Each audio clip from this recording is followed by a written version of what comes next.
You are listening to the Life Coach School podcast with Brooke Castillo, episode number 491. Welcome to the Life Coach School podcast, where it's all about real clients, real problems, and real coaching. And now, your host, Master Coach Instructor, Brooke Castillo. Hi, beautiful friends. Today, I want to talk to you about feeling harder. This was the topic that we chose for our mastermind event. And we have all of our speakers and coaches coming in and talking about what it means to feel harder. And I prepared my keynote on this topic. And basically the title of it is Feel Harder, Suffer Less.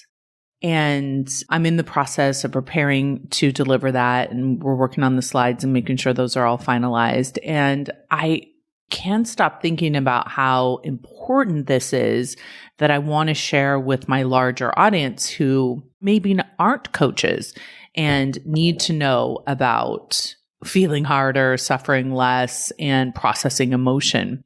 And I especially wanted to share a personal example that changed my life recently.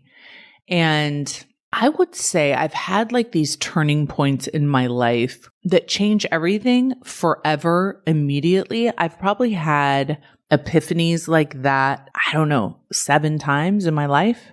And I talk about them a lot. One of them was when I first heard Byron Katie say that thoughts create feelings. I was like, what is happening? But this was one of those moments for me. This was one of those epiphany moments where I understood myself on such a deeper level and in such a deeper way that I felt in the moment my life change. It was like an epiphany that made my life change in that exact moment. It was very, very cool. So let me tell you kind of what happened. So all of you know, because I can't stop talking about it, that I've been playing pickleball. And I'm fascinated by my fascination with pickleball. But obviously, I'm not the only one in this country that is losing their mind about pickleball. But for me, my ambition is always channeled into a certain area.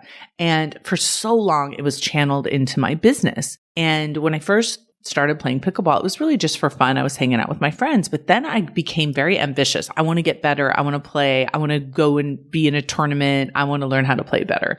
And so I got kind of, obsessed with it. I want to play every single day. And my boyfriend now, he kind of started at the same time. Like we started dating right when I started really getting into it. And so I was always like, hey, let's go play. Hey, let's go play. And he wasn't like that into it. He still isn't as into it as I am. He's not as crazy as I am about it, but he likes to play with me. He's really good at it. And he's tall and he has this huge wingspan. So it's really hard to get a ball by him. And I'm always playing with him as a partner. But when we travel, if there's not like open play somewhere, we'll play against each other. And he's just really good to play against because he makes me get so much better. So we started to get, I would say about 3 months in, we started getting pretty good. And so we decided that we were ready to go and play at this open play where it's mostly more advanced players. And we knew that everyone was going to be better than us, but we kind of wanted to go and play anyway to help us get better, right? To play against better competition would help us get better.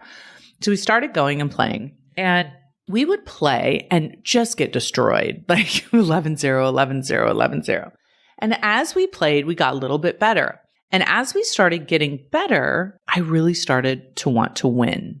And I was really focused on winning and I wanted to practice. And we went and took a lesson. And I'm like, let's try and get good enough so we can at least have some wins at this open play court. And there were a couple times we went out there and we would be up maybe like 7-0, 8-0. And I'd be like, oh, we're going to win this game. And then the other team would come back and beat us. And this one day, this was months ago, but this one day we were up 8-0. They came back and beat us because we were just making consistent mistakes. And I was so mad. I mean, furious mad. And mostly at my partner. mostly at E. We'll call him E. Mostly at E because, of course, it was in my mind, it was like his fault. And I knew logically it wasn't his fault, but like every point that he missed, every mistake that he made, I just felt myself getting madder and madder and madder. And we got in the car afterwards. I'm like, do you even want to win? And he was so hot. Like, what? He's like, what? Like, how can you even ask me that? And I was like, I'm very competitive and I like to play at a competitive level and I very much want to win. He's like, yeah, so do I. And we just couldn't even talk to each other. We were both so mad. The whole rest of the way home from pickleball, we did not say one word to each other. And I later apologized. I was like, okay, I need to like get a grip. What is going on? But this became a little bit of a pattern for me. And here's what's great. When you have self-awareness and you understand that how the model works and that your thoughts create your feelings, you can stop at the A line. So I never like really overtly would get mad at him anymore, but I would just seethe on the court. You know what I'm saying? I would feel my emotion, but I wouldn't say anything to him about it, but he could feel what I was feeling. And I would tell him like, listen, I just need to process this rage, this anger, this mad, like whatever is going on with me. I need to just let it out and I need to experience it and I need to process it because I don't know where it's coming from and I got to figure this out. And this went on, I'm going to say for maybe 3 months. I had been trying to figure out my emotions around this game and trying to win. And here's why I knew that it wasn't just, oh, I want to win and isn't that fun? And I'm just competitive. The amount of emotion and the amount of like feeling that I had that burned so hot in me didn't match the situation. And that's a really important tip for all of you to know. If you are in traffic and you are in a rage because someone cut you off, that's a great example of the emotion not matching the situation. I had a friend a couple weeks ago say something to me that was kind of mean. And I felt myself like, when you're like a little kid and you go, you see, like, you feel your face like, and you like are about to cry, but your face like can't help itself. It's like a little toddler. It like just goes into the frowny face and you just start crying. That happened to me the other week. And I was like, whoa, I'm like about to cry because of what someone just said to me. Like this emotion does not match what this situation is. Like what is going on? And as a little side note, my friends, I want to tell you that I just watched an Instagram with Brene Brown, and she was talking about how in midlife, all of our stuff is coming up for us. It's like, it is time to heal anything that isn't healed and to understand anything that you don't understand about yourself. We're going to bring it up so you can work through it. And this has really been true for me. And I think midlife is such a great time for this because I feel like our hormones are a little bit on edge. And so everything's kind of coming to the surface. So it's a great opportunity. So the other day, I'm going to say maybe like 7 days ago, we played in a game and I was just like, I was so mad. And he was like, I feel anxious when I'm playing with you. Like, he's like, I don't want you to get mad at me if we're losing. And it was compounded because we're here in San Diego and everyone is so good. And they have, they have this pickleball here that's called aggressive play. And it's like a 2-hour open play where it's aggressive. The people are so intense and so aggressive. And I'm like, let's go, let's play. And so they just kept they were beating us so badly. And I was just getting more and more mad. And I would go on walks trying to figure this out. I was talking to my friends. I was getting coached on it, trying to understand and when people say to me, oh, it's just a fun sport. Can't you just go out there and have fun? For me, that was kind of cringy. It's like everybody gets an award and everybody is having a good time. That's like fine if you're not wanting to win, but and obviously I was on the other extreme of that, but I like a competitive game. I like to go out there and you have a good competitive game and, you're a little bit bummed if you lose and you're a little bit happy if you win. Nothing like what I was experiencing though. So we decided to go play there's this really cool place here called The Hub in San Diego. And we were going to meet a couple of my colleague friends that live in San Diego that are in the internet marketing industry that, they're speakers and they have businesses like I do. And we're like, let's go play pickleball. That'll be so fun. So we hooked up to play some pickleball, and me and E were playing against these two guys. And they were tennis players. They weren't really pickleball players. And so I thought like, oh my gosh, these guys don't really play pickleball. We're probably going to destroy them. We're probably going to have to mix up the teams, whatever. I was wrong, my friends. We went to play them and they beat us the first game and then they beat us the second game. And I was like, what is going on? Now, we weren't playing very well and they were way better at the shots than I expected, because they're tennis players. They have a lot of those great long shots and they're both really strong. And so we were at the Hub. They have like a bar. And so they were having some cocktails and some White Claws, I think. Truly's, I don't know what was happening. But anyway, by the third game, both these guys had drinks in their hand while they were playing us. And I felt myself like get so mad, not at them, but just so mad that we weren't playing better. And I heard myself in my own brain think, oh, they're not even taking us seriously. And in that moment, now mind you, we're playing pickleball for fun. It's friendly. We're not in the Wimbledon here. We're not trying to win a competition for anything, but we're all competitive people and we all want to win. And we've been talking some shit for sure before the game and friendly stuff. But in that moment, when I heard myself think, they're not even taking us seriously, I realized what it was. And I think it was really helpful that I was playing against guys who are in our industry, who are in the internet marketing, business, online coaching industry, because it all came flooding in. And I had like this huge epiphany moment.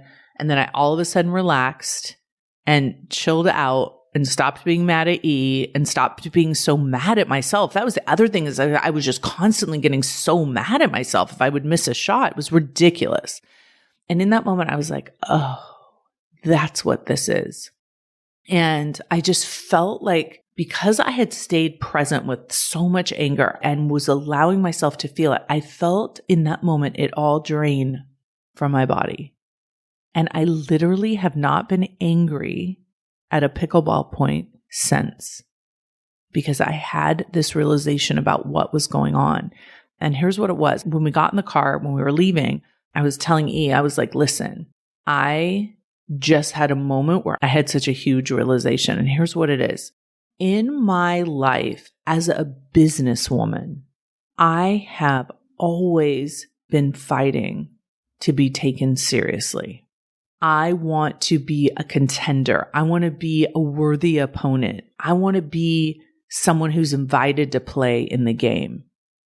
And my whole life, I've felt, no one's fault but my own, that I haven't been taken seriously as a woman.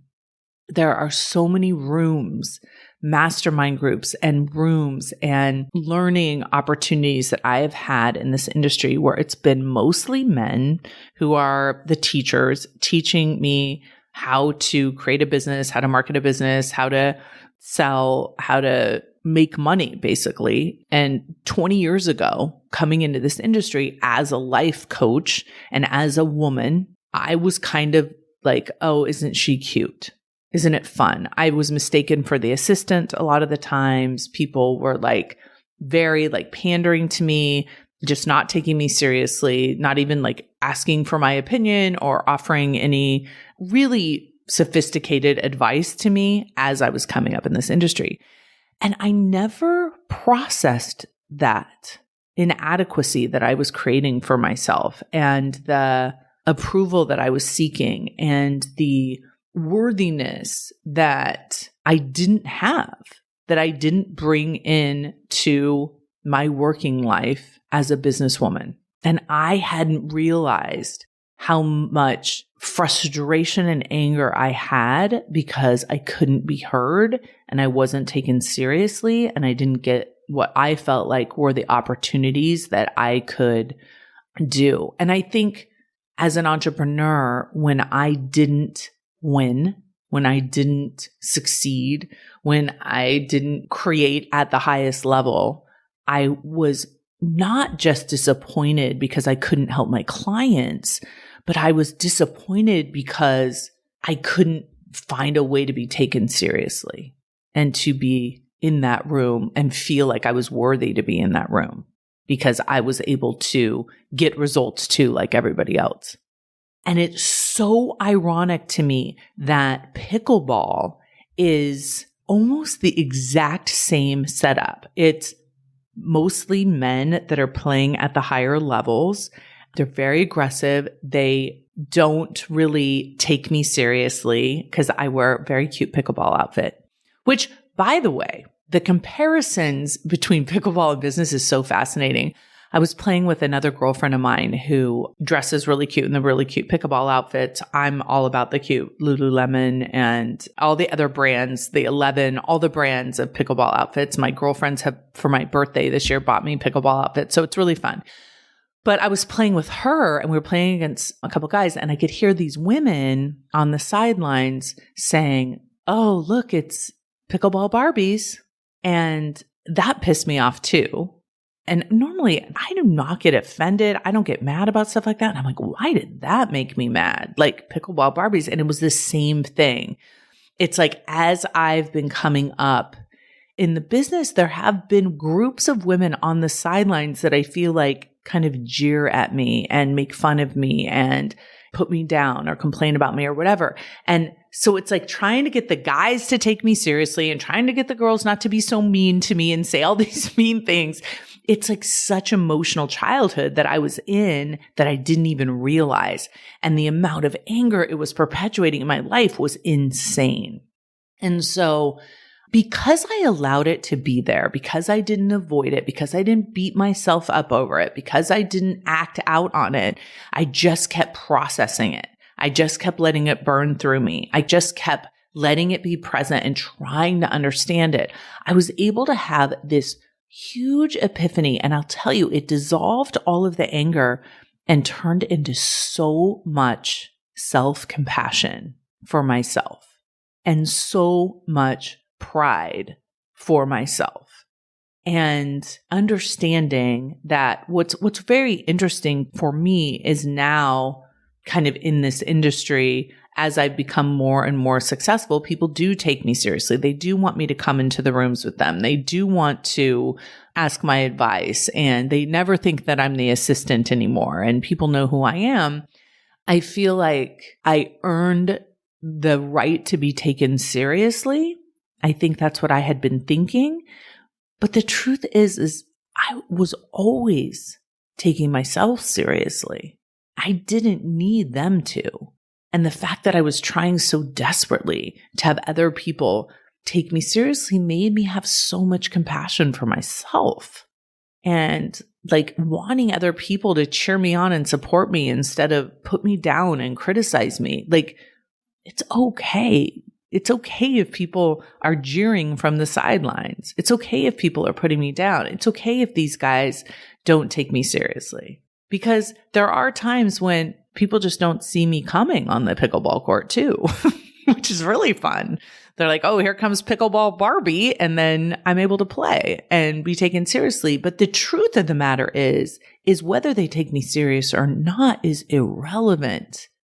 If I'm taking myself seriously, if I'm believing in myself, if I'm showing up and asking the questions and offering the advice instead of waiting for other people to give it to me. And I will tell you that feeling of pride and compassion and love that I have for myself, replacing that anger and that rage has changed my life. And it was only in this one concentrated area of pickleball that I was able to identify it. And the funny thing is because I couldn't figure it out in business, like I never had an opportunity to see it clearly in business. It was always there. It just followed me into my next ambition. And I was able to see it so clearly there. So what the best ending of the story is I have literally had so much more fun. E has had so much more fun. He's less anxious playing with me. He feels like we can have more fun and there's more opportunity for us to even get better, because it's so funny. As soon as I had that epiphany on the court that day, we won the rest of the games. I was able to relax and show up in a way where I wasn't trying so freaking hard to do something that was like so unnecessary. And so I will definitely continue to try and win, but from a place of love and compassion and fun, instead of from this place of, I matter and you should notice that I matter, because that's really coming from a place of, I'm afraid I don't matter. I'm afraid I'm not worthy of being taken seriously. I'm afraid that I'm just going to disappear into this world of people that are better than me. And I know I'm not alone in this. I know so many of you women entrepreneurs feel the same way. I know that so many just people in general feel like we're invisible, we don't matter, and we can't get any kind of acknowledgement from other people. And the reason is because we're not giving it to ourselves. And one of the things I want you to really understand about this feeling harder thing is anger is one of those emotions that a lot of us try to just get rid of, or feel like it shouldn't be there, or feel like it's bad and that we need to meditate it away or something. And I just wanted to use this as a demonstration that because I was willing to feel it and stay with it and be present with it and process it, I was able to figure out what was causing it. The unconscious thought that people don't take me seriously, that I'm not worthy of being taken seriously, is what was causing that for the past 20 years, y'all. And it took a game of pickleball. Now, this is one more reason why y'all should be out there playing pickleball. It took a game of pickleball for me to see that that was there and let it all go. And let go of so much frustration and agitation and anger that I had in my heart about myself and towards myself, that I can now replace with compassion and love. And I don't need them to take me seriously, and they can all jeer from the sidelines and put me down if they want and call me Pickleball Barbie if they want. I'm still going to show up and be the best version of myself. And I'm going to keep feeling my feelings as hard as I possibly can, with an open door for any emotion that wants to come through. And as long as it wants to stay, I'm going to stay with it long enough to understand it and heal it and move on. And I really hope you all will try this and do the same. Have a beautiful week, everyone. I'll talk to you next week. Bye-bye. Hey, if you enjoy listening to this podcast, you have to come check out Self-Coaching Scholars. It's my monthly coaching program where we take all this material and we apply it. We take it to the next level and we study it. Join me over at thelifecoachschool.com/join. Make sure you type in the THE lifecoachschool.com/join. I'd love to have you join me in Self-Coaching Scholars. See you there.